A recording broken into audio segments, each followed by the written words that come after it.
The Brett Miller Breakout Party launched into Phase 2 in 2015, finishing 4th in the Big M driver standings, vaulting past 7,000 career wins, and landing in the sport's top 10 money earners by posting his second straight $7 million season. In addition to being a top gun at the Meadowlands, Super Brett also worked his way up the Grand Circuit ladder, getting calls from top trainers like Jimmy Takter, making his Hambletonian debut and winning his first Breeders' Crown.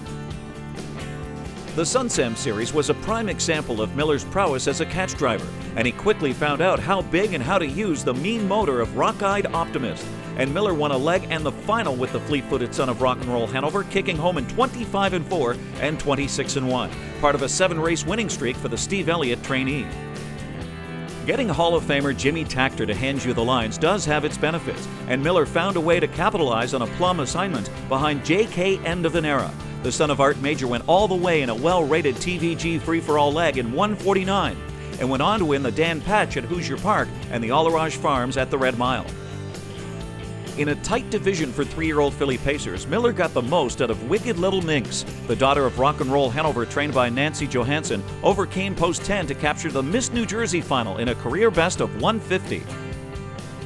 No stranger to shocking upsets, Miller guided the ill-fated yet aptly named Spirit to Win to a nose victory over division standout Mission Brief in a breathtaking Del Miller Memorial.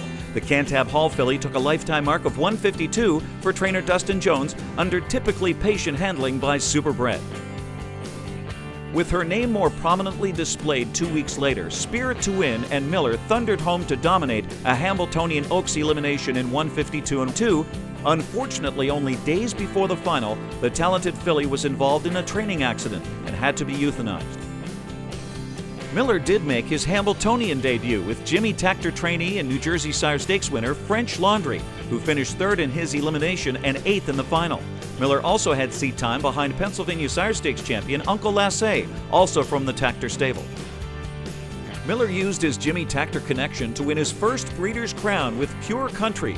The 2-year-old Some Beach Somewhere filly, owned and bred by Diamond Creek Farm, made it a perfect 10-for-10 season with a convincing 151-4 triumph over an off-track at Woodbine.